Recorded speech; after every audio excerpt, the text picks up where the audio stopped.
After I turn my mic on, this hearing, the Foreign Relations Committee will come to order. Today, the committee will consider the nomination of 3 very experienced Foreign Service officers to be U.S. ambassadors to Uganda, Swaziland, and Mozambique. I was happy to meet each of you in my office earlier, and I appreciated learning the positions you have, the service that you've already provided elsewhere in the world, and specifically on the continent of Africa. In Uganda, our ambassador there will be tasked to help ensure that the country enforces a tenuous peace agreement, or helps to enforce a tenuous peace agreement in South Sudan. Another challenge will be to help Uganda avoid complacency with regard to HIV/AIDS after the good progress that the country has made, largely due to the PEPFAR program. Deborah Malac, a career member of the Senior Foreign Service, currently serves as U.S. Ambassador to Liberia. Previous assignments have included postings to Cameroon, Senegal, South Africa, and Ethiopia. Ambassador Malac. Thank you. Mr. Chairman and members of the committee, I am deeply honored to appear before you today to be the nominee to be the next United States Ambassador to the Republic of Uganda. I thank President Obama and Secretary Kerry for the confidence and trust they have placed in me by sending my name to the Senate for consideration. Mr. Chairman, I'd like to take this opportunity to recognize my husband, Ron Olson, and our 3 children, Nicholas, Gregory, and Catherine, and our daughter-in-law, Shana. I am deeply grateful for their unstinting love and support. Without it, I would not be here today. Mr. Chairman, I have been extraordinarily privileged to serve as a member of the Foreign Service for more than 34 years. As the daughter of an immigrant who arrived in the United States in the middle of the last century in pursuit of freedom and opportunity, my service is small repayment for all that the United States has afforded me and my family. The majority of my career has been spent working in and on Africa, beginning with my first assignment in Cameroon in 1981. That first taste of Africa was followed by assignments in South Africa, Senegal, Ethiopia, and now Liberia, where I have had the great honor to serve as ambassador since 2012. Interspersed among the Africa assignments, I have worked in Washington and Southeast Asia on issues of democracy, development, trade, and security. Mr. Chairman, the United States has enjoyed a close bilateral partnership with Uganda for the past quarter century. Uganda and the United States have worked together to promote the peaceful resolution of a series of regional conflicts. Having expelled the Lord's Resistance Army from Ugandan territory, the Ugandan military has continued to lead regional efforts to counter the LRA in Central Africa. As the second largest troop contributor to the African Union mission in Somalia, Uganda has made tremendous sacrifices in its efforts to degrade and defeat terrorist Al-Shabaab and bring peace and stability to the Horn of Africa. The United States is supporting Uganda to build capacity in law enforcement, crisis response, counterterrorism investigations, criminal justice sector reform, border security, and countering violent extremism and terrorist finance. Uganda stands out not only for its contributions to regional peace and security, but also for its great strides in transitioning from a country beset by internal conflict to one that is at peace and growing economically. When President Museveni came to power in 1986 after decades of violent internal strife in Uganda, he instituted macroeconomic policies that contributed to steady economic growth. We look forward to continuing to work with Uganda to help expand economic activity for its citizens and support improved governance that will help foster broad-based economic development. We are working to help Uganda strengthen its multi-party democracy and reinforce respect for human rights. Uganda will hold elections in 2016, during which President Museveni will seek a 5th term. If confirmed, I will urge the President to ensure the political space necessary for a spirited and robust campaign in which all parties participate freely. It is important for the region and Uganda's future that the elections are free, fair, transparent, and peaceful. We continue to urge the Ugandan government to respect the fundamental human rights of all individuals.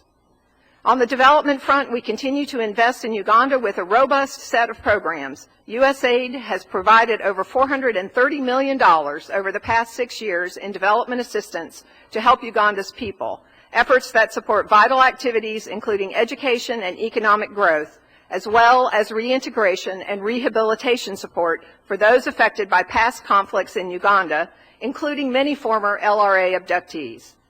President Obama's Feed the Future initiative focuses on improving productivity and incomes in the agriculture sector, on which 70% of Uganda's citizens rely for their livelihoods.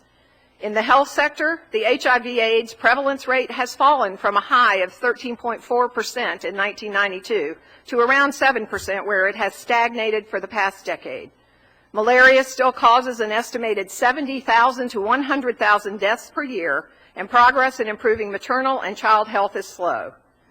Through the Global Health Security Agenda, the President's Emergency Plan for AIDS Relief, the President's Malaria Initiative, and the Saving Mothers Giving Life Partnership, we are working with the Ugandan government to improve the quality and accessibility of health services and to address Uganda's most pressing needs. Mr. Chairman, if confirmed, I will seek to strengthen our partnership with Uganda as a force for regional peace and security. I will also work with the government and people of Uganda in pursuit of a healthier, more productive, and more prosperous society where protection of citizens' political and personal freedoms is a priority for all. Achieving these objectives will be critical to Uganda's future stability and economic growth, as well as its continued role as an important and constructive regional leader.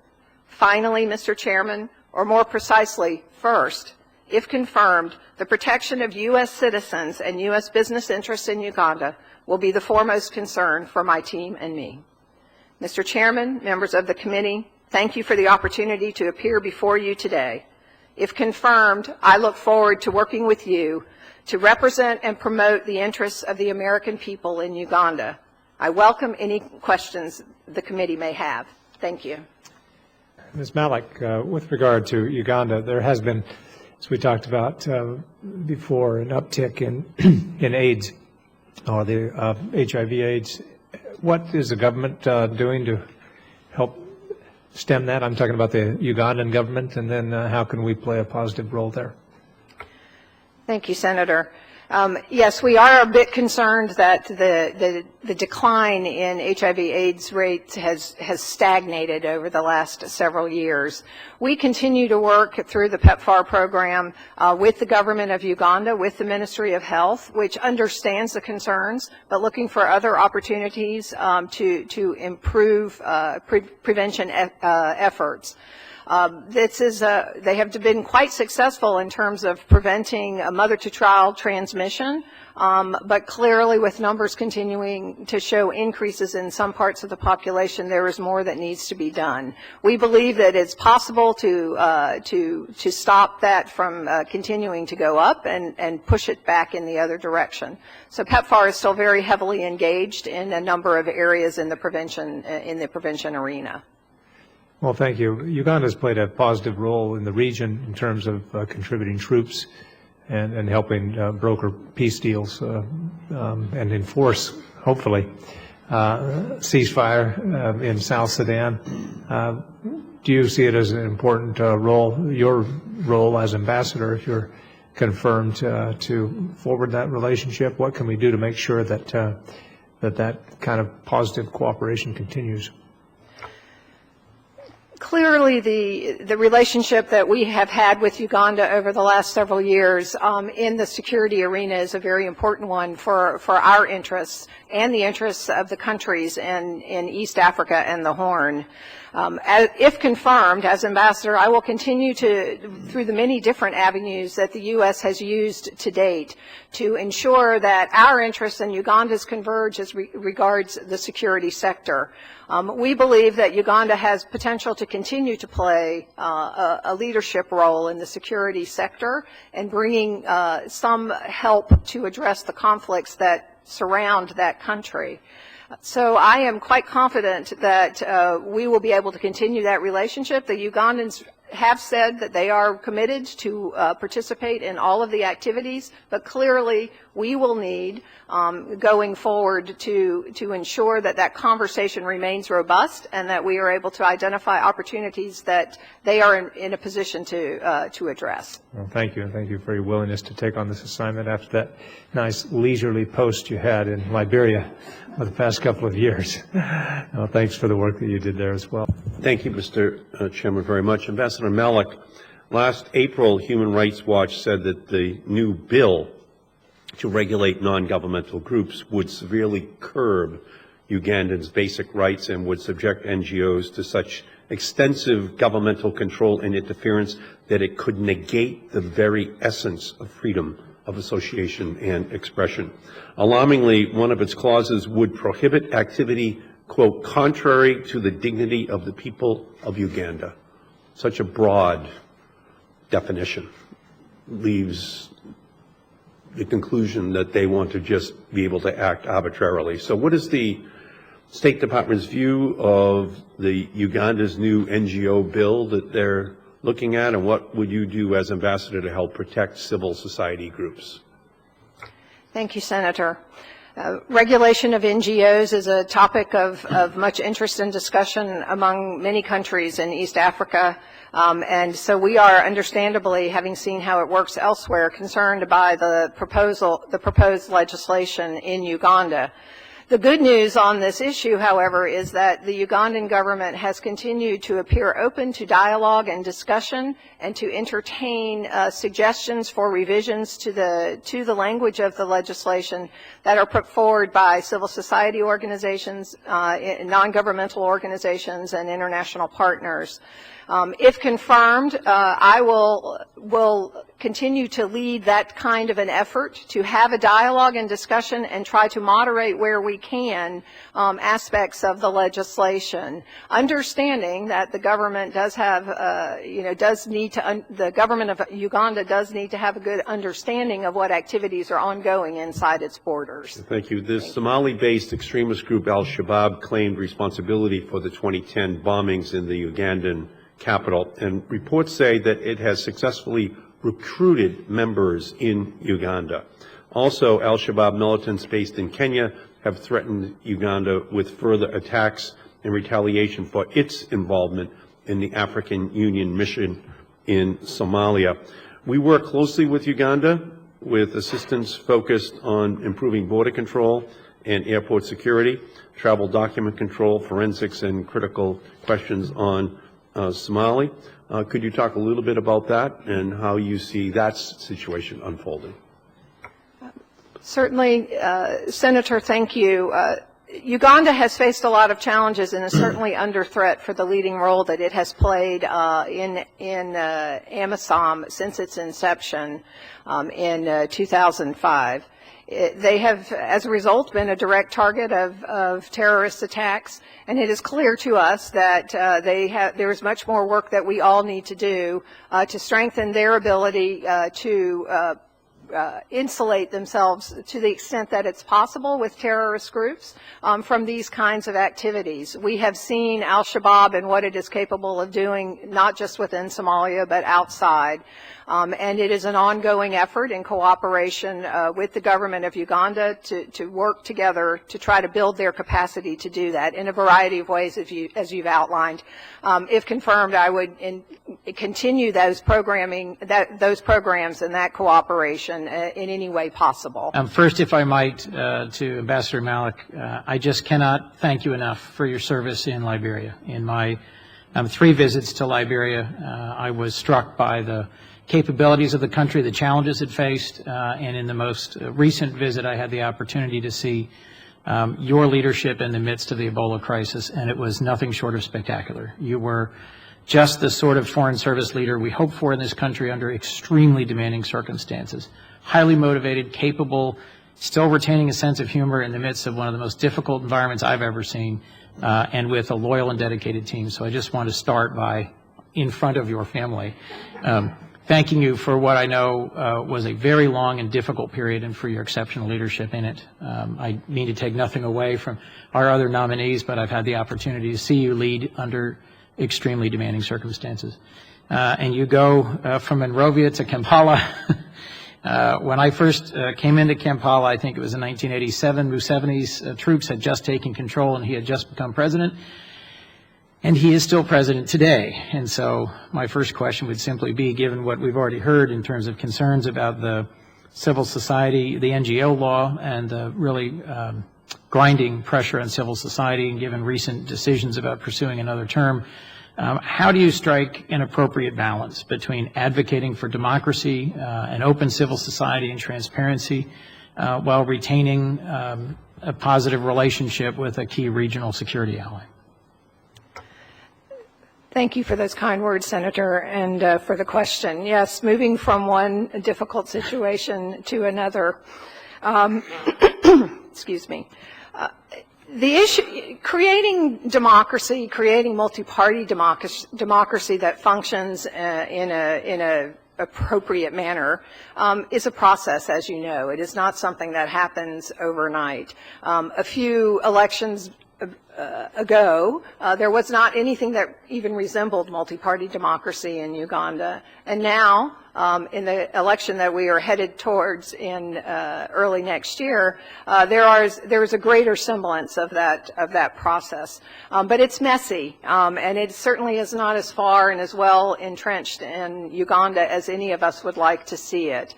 So continuing to have the discussion, continuing to work as the U.S. government has been doing with developing the capacity of political parties to provide legitimate opposition to some real opposition to the current system, creating a capacity within civil society organizations, non-governmental organizations, to understand the role that they play, the important role that they play in making demands on their government for appropriate democratic outlets and processes, continuing to work with the Elections Commission to ensure that the capacity of the system to function despite some of the concerns. The issue of term limits is always a tricky one. Ultimately, this often resides in constitutions, and ultimately those decisions are for the people to decide. We understand often those referendums or decisions may not always be the most transparent processes. But that said, I think if confirmed, as ambassador, will continue to have this conversation that has been an ongoing one with President Museveni to show that, change is good sometimes. It brings different ideas, brings different opportunities, but most importantly, to encourage him to keep the space open so that opposition parties and civil society organizations, Ugandans, can advocate for their own rights and civil protections. Thank you. Let me, if I might also ask you, Ambassador, about the LGBT community in Uganda and the shrinking space in which they've had to operate in the last couple of years, and the real challenges we face in trying to respect their security and privacy and liberty while still advocating for them. I had a very memorable meeting a number of years ago in which I was asked not to be a more vocal advocate because of the consequences for those who were known to have met with a senator or anyone else from our government. How do you fight for space when the political environment around it is not supportive? Thank you. That's a very difficult balance to strike, particularly as we are pushed on the part of the U.S. government to ensure, as we do advocate all over the world, for the protection of the human rights of all individuals, to be free from discrimination, to be free from the threat of violence. It's an issue and a value that we hold very dear, and we must advocate in that arena, even in difficult environments like Uganda. It is often the case that we are sometimes further out ahead of some of the local groups or the individuals themselves. And so continuing the dialogue that we have, we work very closely with organizations and individuals in Uganda who are advocating for LGBT rights to ensure that we are calibrated appropriately, and to continue to work with the government, to dialogue with the government of Uganda to ensure that the space is open. It will be an ongoing process where we believe the legislation is that was on the books previously is gone. But of course, we will have to continue to watch vigilantly to ensure that we don't turn the clock back. Thank you. Mr. Chairman, if I might, I'd like to ask just a question of all three, being conscious of my colleague's time. Mr. Pittman, you served as a Peace Corps volunteer in Gabon many years ago. All three of you have had experience and exposure with the Peace Corps in the countries to which you will serve or where you've previously served. I'm particularly interested also in the Young African Leaders program. We had a terrific meeting with them in Monrovia, and the University of Delaware is one of 20 institutions that hosts them. I think it has a lot of potential and is an area this administration has led in. If you just please would in turn talk about how we build a better relationship between the nations to which you'll be posted, and what role exchange programs, service programs like Peace Corps, like Young African Leaders play in that process. Please, if you would, in order. Thank you, Senator. Watching what has been happening with young African leaders who've returned, participants who've returned to Liberia, has been very instructive in terms of what the possibilities are, watching how they come back with these connections, not just to young people within the United States, but to the Africans that they have met from other countries that they might not have had the opportunity to do. So and they themselves, watching the energy, creating networks among themselves, talking back and forth and coming up with ideas about how they can contribute. So if confirmed, I look forward to the opportunity in Uganda to see what other possibilities we can find among the young people. It's a very young population, as many of the African countries are, and so finding ways to constructively engage the young population is absolutely critical for the future of this country. And I think that YALI, among others, is one tool that we can use. I, too, wanted just to follow up on what Senator Coons had said about Museveni and just the comments that you had made in your opening statement. Uganda will hold elections in 2016, during which President Museveni will seek a fifth term. If confirmed, I will urge the President to ensure the political space necessary for a spirited and robust campaign in which all parties participate freely. Obviously, with the news on October 15th, the arrest of the opposition leaders, we're far from a spirited and robust campaign at this point. And so perhaps we can go further into what the U.S. positions will be. But I want to shift away from that because I don't think this has been brought up yet. We'd just like to get an update perhaps on what you see in Uganda and what the United States is doing in terms of the LRA and resistance to the LRA. Thank you, Senator. The counter-LRA activities continue. We have, as you know, there are now only one of the ICC indictees, Joseph Kony himself, remains on the battlefield. It's a slow process. It's a very remote area, but as you all are aware, the operation has been extended for another year. We continue to be hopeful that the activities working with the partners in the region, led primarily by the Ugandan forces, that they will be successful. That continues to be the hope, that we will find and remove Joseph Kony from the battlefield in the coming months. The commitment on the part of the Ugandan government remains strong to participate in these activities and to help free the populations of that part of Africa from the threat of LRA activity that has had such a negative impact for so long. Mr. Chairman, thank you, Ambassador. Thank you. Thank you. And with the thanks of the committee, this hearing now stands adjourned.